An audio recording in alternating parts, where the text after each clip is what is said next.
Assalamualaikum, salam sejahtera. Yang dihormati tenaga pengajar kita, Puan Dayang Zuhaiza binti Abang Abdul Wahab yang mengajar kami bagi subjek SCCG 3143 Kemahiran Komunikasi Pengurusan.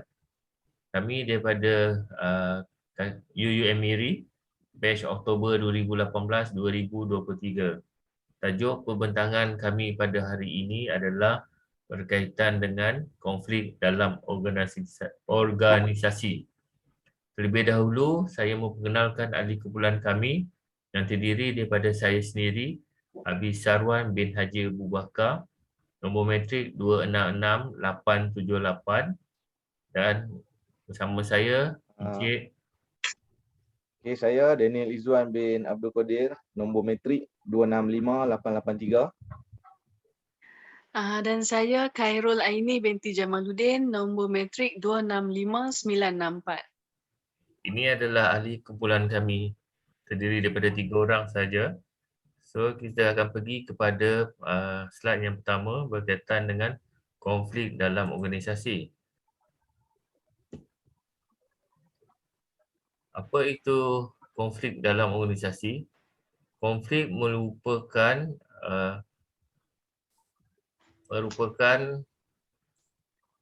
satu elemen dalam kehidupan manusia, sama ada di tempat kerja atau di luar tempat kerja. Yang kedua, ianya tercetus disebabkan seseorang itu mempunyai kemahuan dan pengharapan yang sering bercanggah dengan kemahuan dan pengharapan orang lain, sama ada majikan, rakan sekerja, keluarga sendiri, individu lain yang perlu berurusan dengannya. Itu adalah konflik lah. Jadi konflik ini tercetus sama ada di rumah ataupun di tempat kerja. Semua ada melibatkan konflik. Definisi konflik. Yang pertama, definisi konflik adalah satu proses yang bermula apabila satu pihak menganggap satu pihak lain telah menghambar atau akan menghambarkan sesuatu kepentingan dirinya. Jadi konflik ini banyaklah. Salah satu daripada dia ialah menghambarkanlah ataupun dia buat provok dan sebagainya lah. Ini yang dinyatakan oleh Thomas pada tahun 1976. Yang kedua adalah definisi ini merangkumi jenis konflik antara individu dan dalam kumpulan. Maksudnya dia ada dua lah konflik ini. Sama ada konflik secara individu ataupun di dalam kumpulan.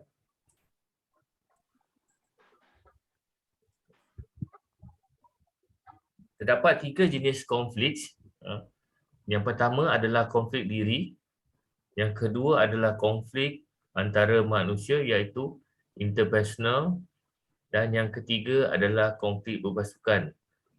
Ini adalah jenis-jenis konflik yang ada terdapat sekarang lah.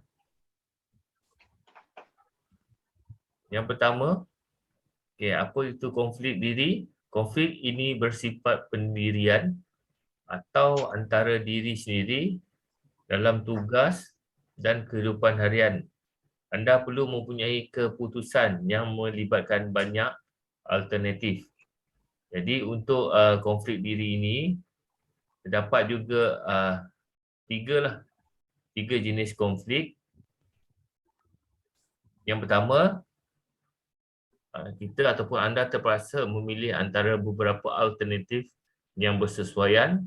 Yang keduanya adalah anda terpaksa memilih alternatif yang mempunyai kedua-dua kesan positif dan negatif, dan yang ketiga, anda dihadapkan dengan alternatif yang mempunyai kesan negatif saja. So dia ada 3 lah jenis konflik diri. Pertama, terpaksa memilih antara beberapa alternatif. Kedua, memilih alternatif yang mempunyai kedua-dua kesan positif dan negatif. Dan yang ketiga adalah konflik alternatif yang mempunyai kesan negatif saja. Itu adalah 3 konflik pada diri.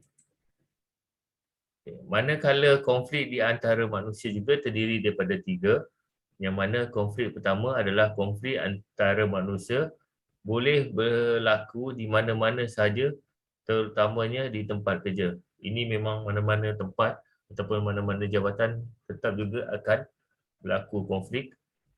Jadi yang kedua, sumber yang tidak mencukupi, percanggahan pendapat dan persepsi, tersalah anggap dan sebagainya merupakan sebab-sebab timbulnya konflik ini.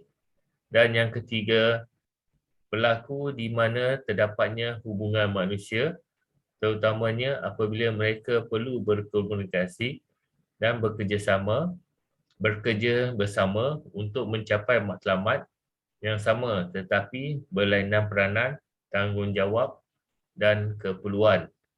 Itu adalah konflik antara manusia. Dan manakala konflik berpasukan pula, ini terdiri daripada 4. Pertama, satu pasukan akan menghadapi 2 jenis konflik dalam menjalani peranan dan tugas mereka. Itu adalah konflik yang pertama dalam pasukan. Manakala konflik yang kedua, konflik dalam pasukan samalah seperti pasukan mengalami konflik sesama sendiri oleh sebab-sebab tertentu.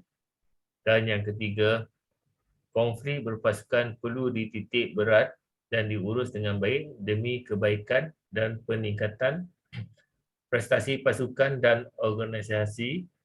Manakala konflik yang keempat adalah konflik antara pasukan merupakan konflik yang tercetus antara satu pasukan dengan pasukan lain, umpamanya antara pasukan kerja sumber manusia dan pasukan kerja kewangan, disebabkan mereka bercanggah pendapat tentang pembelajaran, perbelanjaan dan faedah kaki tangan.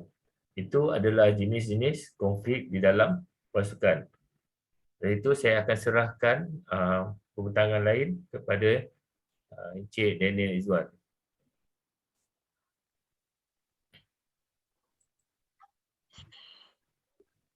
Okey, terima kasih diucapkan kepada sahabat saya yang memulakan pembentangan tadi. Okey, seterusnya saya akan sambung di bahagian 14 petunjuk konflik. Okey, di sini terdapat 14 petunjuk konflik. Yang pertama iaitu sikap tidak bekerjasama, percanggahan personaliti, perbezaan matlamat, matlamat yang tidak cukup penjelasannya, kemahiran berbincang secara terbuka, rendah kemahiran mendengar, penggunaan bahasa yang rendah, peranan yang bersesuaian, mengabai perintah, kurang keterbukaan, kurang kerjasama, perbezaan pendapat tentang cara kerja, kekaburan kawasan tanggungjawab persendirian, dan yang terakhir kekurangan maklumat berguna. Okey, seterusnya. Okey, seterusnya kita akan masuk di bahagian konflik di dalam organisasi. Di sini terdapat 3 konflik.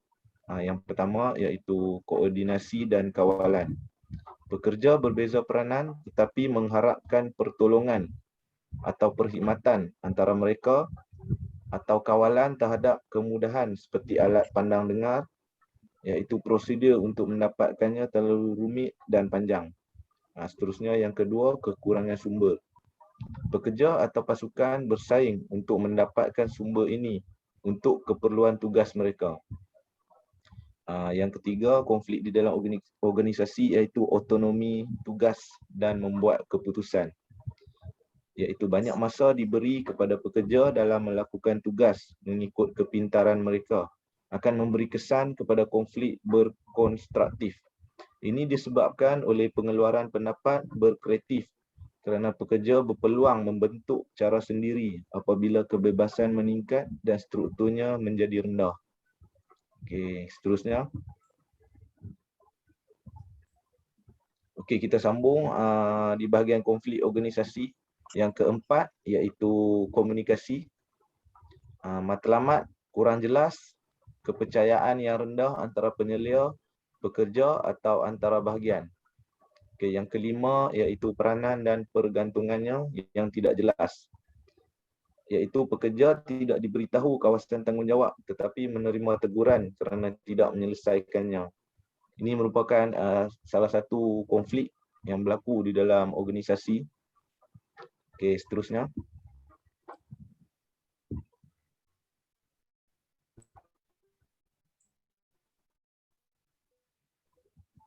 Okey, ini di bahagian konflik antara manusia pula. Okey, yang pertama iaitu tersilap fahaman. Pekerja tersalah faham tentang apa yang perlu dicapai. Penyelia mesti berkomunikasi dan meminta maklum balas untuk mengurangi konflik begini, iaitu konflik antara manusia dan pengurusannya. Yang kedua iaitu emosi. Perasaan seseorang terhadap orang lain mungkin berpunca daripada salah anggap. Yang ketiga, nilai konflik yang rumit untuk diurus disebabkan oleh kepercayaan dan personaliti individu yang berbeza. Penyelia seharusnya sekurang-kurangnya cuba memahami nilai yang dibawa oleh pekerja dan menggunakannya dengan positif. Seterusnya. Okey, kita masuk di bahagian faedah konflik. Di sini terdapat beberapa faedah konflik. Yang pertama iaitu menzahirkan masalah yang dihadapi oleh kumpulan. Yang kedua, keputusan yang berkualiti tinggi terhasil dari usaha penyelesaian konflik. Yang ketiga, lebih banyak alternatif yang dijanakan. Yang keempat, mereka yang terlibat dalam proses akan merasakan keputusan yang dicapai adalah milik bersama. Yang kelima, konflik memerlukan pemikiran yang tajam. Maka hasilnya adalah komunikasi yang lebih jelas. Next. Okey, kita sambung di bahagian faedah konflik. Yang keenam iaitu pengalaman menempuh masa kesusahan. Membuat keputusan adalah satu cara memupuk kepercayaan dan keterbukaan. Yang ketujuh iaitu menjelaskan pelbagai pandangan yang berbeza. Yang kelapan, menggalakkan dan memberi tenaga kepada individu. Yang kesembilan, membantu individu memahami gaya penyelesaian konflik sendiri. Yang kesepuluh, menguji dan meluaskan keupayaan ahli pasukan dan menyediakan mekanisme untuk mengubah hubungan dengan realiti sebenar. Okey, seterusnya saya akan serahkan kepada Khairul Aini untuk menyambung sesi perbincangan kita. Okey, dekat sini kita tengok ada masalah konflik. Terdapat 7 masalah konflik. Yang pertama, dia menyebabkan orang merasa tidak selesa. Yang kedua, terdapat pihak yang menang atau kalah. Yang ketiga, orang yang kalah tidak menyokong keputusan yang dicapai dan mungkin membalas dendam atau sabotaj. Yang keempat, orang yang menang mungkin terpaksa melaksanakan keputusan tanpa sokongan pihak yang kalah. Yang kelima, keputusan yang dicapai juga mungkin lebih rendah kualitinya berbanding keputusan yang dicapai daripada konflik yang diselesaikan dengan baik. Yang keenam, mengurangkan produktiviti dan keberkesanan kerja. Dan yang ketujuh, dia mengurangkan kerjasama, kepercayaan dan motivasi.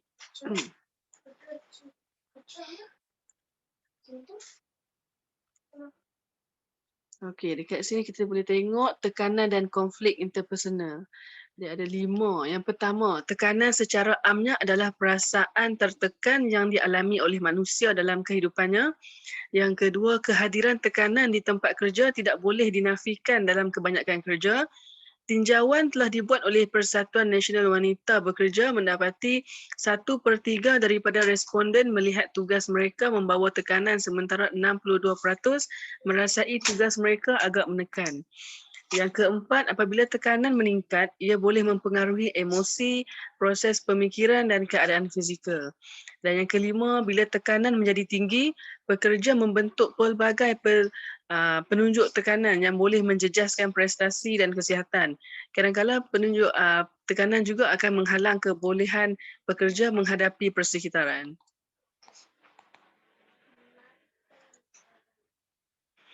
Okey, kita tengok pada implikasi tekanan. Implikasi tekanan yang pertama, kesihatan individu.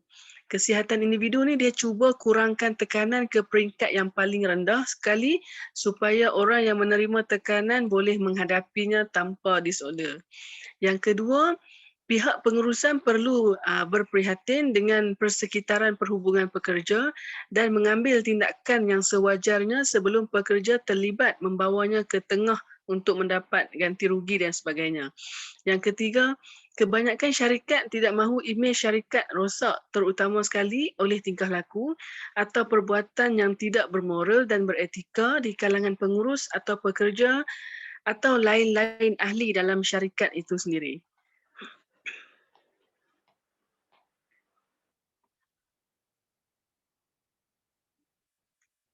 Okey, kita tengok dekat sini ada peranan mentor dalam konflik.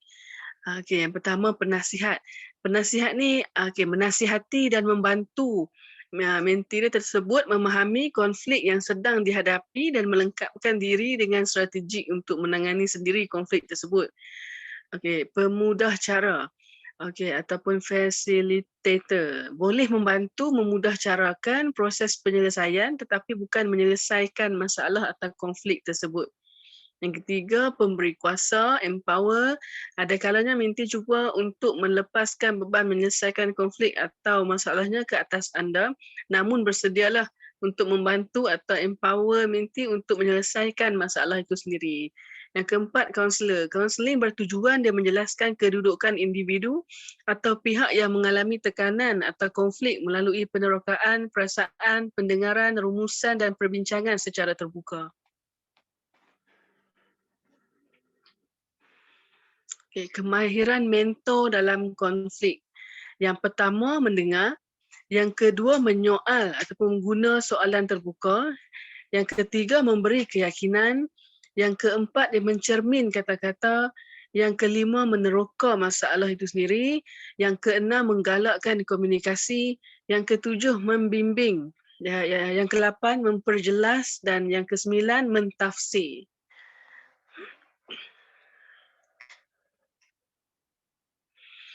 Okey, strategi menangani konflik. Yang pertama, pengelakkan. Okey, tidak mengendahkan atau memendamkan konflik. Ahli kumpulan mengelakkan konfrontasi ataupun kerana sikap tidak peduli, tidak kisah atau dalam peringkat penafian. Yang kedua, penyesuaian. Individu yang bekerjasama tetapi tidak asertif. Lebih suka strategi memuaskan kepentingan orang lain tanpa memikirkan kepentingan diri sendiri. Yang ketiga, persaingan. Individu yang berkecenderungan memenuhi kepentingan diri sendiri tanpa mengendahkan kepentingan orang lain adalah seseorang yang sangat asertif dan tidak bekerjasama. Yang keempat, permuafakatan. Strategi ini bersandarkan memenuhi kepentingan semua pihak yang terlibat, menggalakkan kerjasama antara dua pihak yang berkonflik dan mencari alternatif yang memenuhi kepentingan bersama. Okey, kesimpulan dalam teamwork ni, mentor yang mempunyai kemahiran dalam menangani konflik adalah mentor yang sangat baik kerana mentor tersebut boleh memainkan peranan penting dalam membantu mentee dalam memahami jenis konflik itu sendiri. Kehadirannya dalam keperluan harian manusia, faedah dan masalah yang bawa oleh konflik dalam perhubungan antara individu serta strategi untuk mengurus konflik. Okey, sekian. Terima kasih. Terima kasih kepada ahli kumpulan kami iaitu Cik Daniel Izzuan dan Puan Khairul Aini. Okay, sekian sahaja persembahan kami untuk kumpulan 3.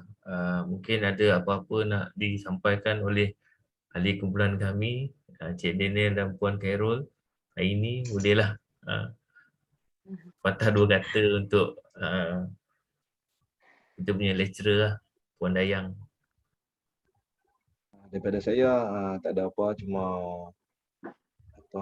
kami mengharapkan